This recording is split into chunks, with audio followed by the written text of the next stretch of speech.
अगले वक्ता के रूप में मैं माननीय सांसद श्रावस्ती से आए हैं और लोकसभा जैसे ही ख़त्म हुआ साहब डायरेक्ट यहाँ पे आए हैं। अब मैं गुजारिश करूँगा कि आए और जातिगत जनगणना कितनी ज़रूरी है, कैसे होगा, इन सब के ऊपर मार्गदर्शन करें। राम शिरोमणि वर्मा जी लोकसभा सांसद श्रावस्ती बहुजन समाजवादी पार्टी से हैं।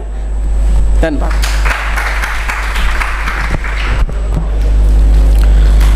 बहुत बहुत धन्यवाद। आज बहुसंख्यक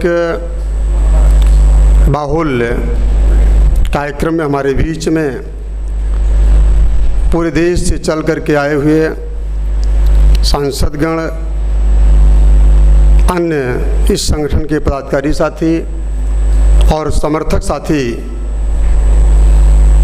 मैं आप सभी लोगों का हार्दिक स्वागत अभिनंदन वंदन करता हूं। और ये कार्यक्रम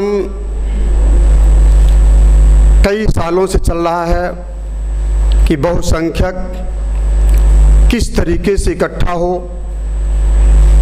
आज इतना बड़ा संगठन, भाई 3 साल हमें भी हो गया दिल्ली में आकर के, और मैं पूरा प्रयास करता हूं कि आपके इस कार्यक्रम में पहुंचूं। मैं आप सभी लोगों को बधाई देना चाहूँगा कि आज हम सभी लोग इस मंच पर आकर के जिस तरीके से इकट्ठा होने के लिए कि हम सभी लोग इकट्ठा हों, लेकिन हमें आपको आपस में विरोध नहीं करना चाहिए और आपस में लड़ना नहीं चाहिए। हमें सीखना चाहिए इस संगठन के माध्यम से। जिस तरीके से यह संगठन, चाहे वो दलित हो, शोषित हो, ओबीसी हो, अल्पसंख्यक हो, अन्य गरीब तबके के लोग इकट्ठा होने की जो बात हो रही है, तो हम सभी लोगों को इकट्ठा होना पड़ेगा। और जिस तरीके से राजनीतिक पार्टियां, तमाम राजनीतिक दल हमारे भारत देश में हैं, अदर प्रांतों में हैं, सबका अलग अलग उद्देश्य है, लेकिन आज ये बहुसंख्यक का जो ये सेमिनार चल रहा है, अभी हमारे वकील साहब ने कहा राजनीतिक पार्टी बननी चाहिए, बिल्कुल सही है। राजनीतिक पार्टी बगैर राजनीति के कुछ होने वाला नहीं है। आज मैं एक छोटे से किसान परिवार का बेटा था। मैं भी कभी नहीं सोचता था कि मैं सांसद बनूंगा, लेकिन मेरी एक सोच थी। और जब मैं अपने घर से लगभग 200 किलोमीटर दूर गया, मुझे कोई जानता नहीं था, पहचानता नहीं था, लेकिन लोगों ने अपना बनाया।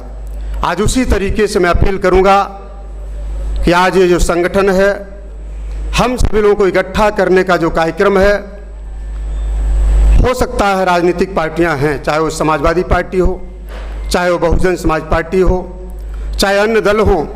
आज जो वर्तमान की सरकार चल रही भारतीय जनता पार्टी है, भाई बहुजन समाज पार्टी हो, लेकिन मैं वर्तमान में जो सरकार चल रही भारतीय जनता पार्टी, मैं एक आध बिंदु आपके बीच में रखना चाहूँगा कि भारतीय जनता पार्टी को भी जिताने वाला कोई दूसरा नहीं है, यही बहुसंख्यक है। आज जिस तरीके से सामान्य वर्ग की आबादी, हम सभी लोग अभी इस कार्यक्रम के माध्यम से, इस माइक के माध्यम से बोलते हैं कि जिनकी आबादी मात्र 20% है, वो सरकार बना ले रहे हैं। लेकिन बहुसंख्यक इतनी बड़ी संख्या में होकर के 80%, 85% की आबादी में होकर के वो राजनीतिक सरकारों से दूर हो रहे हैं। ऐसा कारण क्या है? तो हम सभी लोगों को सोचना पड़ेगा, विचार करना पड़ेगा कि आपस में भाईचारा बनाना पड़ेगा। अगर हम सभी लोग आज जिस तरीके से हमारे भारत देश में जाति में बटा हुआ जो समाज है, समाज से ही दूरियां पैदा हो जाती हैं, लेकिन हमें उसको भी दूर करना पड़ेगा। आज अगर हम जातियों में बटे रहेंगे, मुझे भी नहीं पता ये जातियां कब से बनी हैं, लेकिन मैं भी जब से आपके इस संगठन में बहुसंख्यक कार्यक्रम में मैं आया, मुझे भी काफ़ी जानकारियां हुई। आज मैं कभी भी जाति की बात नहीं करता, मैं समाज की बात करता हूं कि हम सभी लोग एक हैं। अगर हम सभी लोग इस बात को करेंगे, अभी मैडम बोल रही थी कि जातियां मात्र दो हैं, स्त्री और पुरुष, अगर इस बात को हम करेंगे तो हमें लगता है कि जो हमारी बहुसंख्यक की सोच है कि हमारी संख्या इतनी ज़्यादा है, उसके बाद भी हम कमज़ोर क्यों हैं, ये सारी कमी हमारे आपके अंदर है। मैं आपसे अपील करूंगा, जहां तक जातीय जनगणना का सवाल है, अभी हमारे पूर्व सांसद जी ने बताया कि हम सभी लोगों ने कई बार सदन में जो 1931 की जनगणना हुई थी, उसके बाद आज तक जातीय जनगणना नहीं कराई गई और हम सभी लोग पिछड़ रहे हैं। आज जब हम सभी लोगों ने सदन में उठाने का काम किया तो वर्तमान की भारत की सरकार ने अपना सारा बोझ प्रदेश की सरकारों पर ठोक दिया कि अब हम जातीय जनगणना नहीं कराएंगे, पूरी पावर प्रदेश की सरकार को देने का काम कर रहे हैं। अब जहाँ जहाँ भी सरकारें चल रही हैं, चाहे जो भी पार्टियाँ हों, उनकी जिम्मेदारी ज़्यादा होती है। आज इतना बड़ा उत्तर प्रदेश है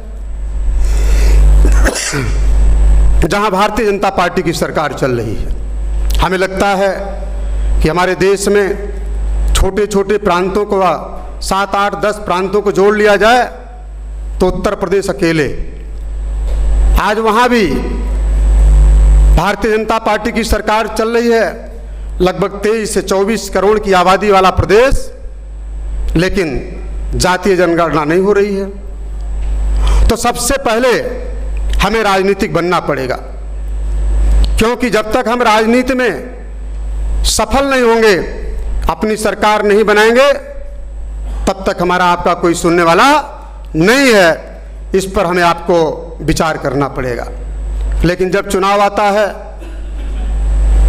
आज बहुसंख्यक बैठा है यहाँ पर, कभी कभी हिंदू मुसलमान की बात आ जाती सामने, और जब जो हमारा बहुसंख्यक समाज है, विशेष रूप से जो हिंदू समाज है, अगर कहीं नाम ले लिया जाता है कि मुस्लिम, तो हिंदू एकजुट होने का काम करता है, वहाँ भूल जाता है। तो आज हमें आपको राजनीतिक बनना चाहिए। सबसे बड़ा कारण क्या है जो हम पिछड़े हैं? शिक्षा। शिक्षा का जितना बड़ा अभाव है, आज शिक्षा की जो कमजोरी हमारे आपके अंदर है, जहाँ से मैं सांसद हूँ श्रावस्ती से, आज भी हमारे उत्तर प्रदेश में श्रावस्ती जनपद है, 2 जनपद आता है, बलरामपुर और श्रावस्ती। मैंने देखा कि जिस तरीके से 17 साल, 16 साल, 15 साल के बच्चे घर से पलायन करने का काम करते हैं, अपनी रोजी रोटी के लिए दूसरी जगह जाने का काम करते हैं, नाबालिग अवस्था में, ये अगर कमी है तो शिक्षा की कमी है। अगर शिक्षा होती तो हमारे नाबालिग बच्चे मजदूरी न करते, अगर पढ़ते शिक्षित होते तो हमें लगता चाहे वो व्यापार करते, उनका घर आगे बढ़ता। लेकिन आज ना वो पढ़ पा रहे हैं, ना वो शिक्षित हो रहे हैं, ना वो सामाजिक बन पा रहे हैं। तो सबसे बड़ा कारण जो है वो शिक्षा का अभाव है। आज जिस तरीके से आप सभी लोगों की मंशा है कि आज ये बहुसंख्यक जो सम्मेलन हो रहा है, जो सेमिनार हो रहा है, तमाम ऐसे संगठन आपका सहयोग करने का काम कर रहे हैं। अभी हमारे पूर्व सांसद जी ने बताया कि हमारी भी जिम्मेदारी दीजिए। बिल्कुल सही है, आप सभी लोग भाई दिल्ली को छोड़ करके, दिल्ली में हम लोग तो आते हैं, आप सभी लोग पूरे देश में जहां भी हम सभी लोगों को बुलाने का काम करेंगे, कोई निर्देश देने का काम करेंगे, हम सभी लोग पूरा करने का काम करेंगे। लेकिन आज हर जनपद में हर प्रदेश में बहुसंख्यक का संगठन होना चाहिए। अगर नहीं होगा, भाई दिल्ली में हम लोग इकट्ठा हो जाते हैं, हमारे तमाम जो जिम्मेदार साथी हैं, चाहे वो अधिकारी हो, चाहे वो एडवोकेट हो, चाहे इस संगठन के समर्थक साथी हो, चाहे वो नेतागण हो, यहाँ तो आ जाते हैं। लेकिन आप सभी लोगों को अगर इस संगठन को आगे बढ़ाना है तो जनपद स्तर पर, प्रदेश स्तर पर इस बहुसंख्यक को आगे बढ़ाने के लिए हम सभी लोग आपके साथ हैं।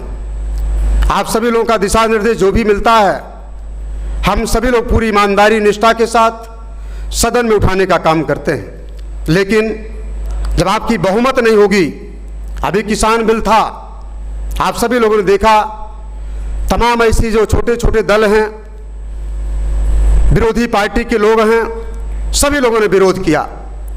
और मैं आपको बताना चाहूँगा, हमारे मीडिया के भी साथी हैं, जब किसान विरोधी काला कानून सदन में पास हो रहा था, हम सभी लोग विरोध करने का काम कर रहे थे। लेकिन वर्तमान की भारत की सरकार जिस तरीके से हम लोगों ने वॉकआउट भी कर दिया, सदन छोड़ करके बाहर भी चले गए, लेकिन उनकी संख्या बल अधिक होने के नाते, यानी कहने का मतलब उनकी बहुमत होने के नाते उन्होंने बिल को पास कर लिया। लेकिन जब पास कर लिया तो हमारा जब किसान रोड पर आया और विरोधी पार्टी के लोग भी साथ देने का काम किए, तो सरकार को झुकना पड़ा और किसान विरोधी बिल को वापस लेना पड़ा। ये ताकत हमारे बहुसंख्यक साथियों के अंदर है। लेकिन हमें आपको इकट्ठा होने की ज़रूरत है। अगर हम ऐसे लंबे चौड़े भाषण देंगे और जहां हमें आपको इकट्ठा होने की ज़रूरत पड़ेगी, हम वहाँ इकट्ठा नहीं हो पाएंगे, तो मैं आपको विश्वास देना चाहूँगा कि हमेशा हम पिछड़े ही पिछड़े रहेंगे। आज मैं आपको बताना चाहूँगा कि 10% का आरक्षण जब लागू हुआ, हमें लगता है कि अगर ये बहुसंख्यक हम सभी लोग रोड पर आ गए होते तो 10% जो आरक्षण है उनसे पूछा जाता कि सबसे पहले जो 80% के लोग हैं उनका आरक्षण आपके पास क्या है, उनकी व्यवस्था क्या है। आप 15% के लोगों को 10% आरक्षण देने का काम कर रहे हैं, ये बहुसंख्यक के ऊपर अन्याय करने का काम कर रहे हैं। लेकिन हम सभी लोग रोड पर नहीं उतरे, हम लोगों ने धरना प्रदर्शन नहीं किया, हम सभी लोगों ने विरोध नहीं किया, तो बहुमत की सरकार आरक्षण भी लागू कर लिया। तो इस तरीके से, क्योंकि बहुत लोगों को बोलना भी है, अपनी बात को रखना भी है, हम लोग तो आपके बीच में हमेशा आने का काम करते हैं और हम सभी लोग आपके साथ हमेशा खड़े हैं। आप सभी लोगों को एकजुट होने की ज़रूरत है। अगर हम सभी लोग आपस में बंटने का काम करेंगे तो जो हमारा आपका लक्ष्य है उस लक्ष्य की प्राप्ति नहीं कर सकते हैं। तो इन्हीं अपील के साथ कि हम सभी लोगों को एक होने की ज़रूरत है। और जो आज बहुसंख्यक का संगठन है, आज इस संगठन के साथियों को मैं बधाई देना चाहूँगा कि आप सभी लोग, जब भी हम सभी लोगों का सदन चलता है, आप सभी लोग बुला करके, अगर हम लोग लेट हो जाते हैं, भैया अभी अनिल जी ने फ़ोन किया, मैंने कहा मैं आ रहा हूँ, तो अगर इतना जिस तरीके से आप लोग बुलाने का प्रयास करते हैं, तो मैं आपको विश्वास देना चाहता हूँ कि हम सभी लोग आपके साथ हैं। और जहाँ भी इस बहुसंख्यक का आदेश निर्देश होगा, चाहे वो सदन हो, कहीं भी आपकी बात को रखना पड़ेगा, तो आपका भाई, आपका बेटा आपके साथ हमेशा खड़ा रहेगा। थोड़े से शब्दों के साथ आप सभी लोगों का हार्दिक स्वागत, अभिनंदन, वंदन करते हुए मैं अपनी वाणी पर विराम देता हूँ। धन्यवाद।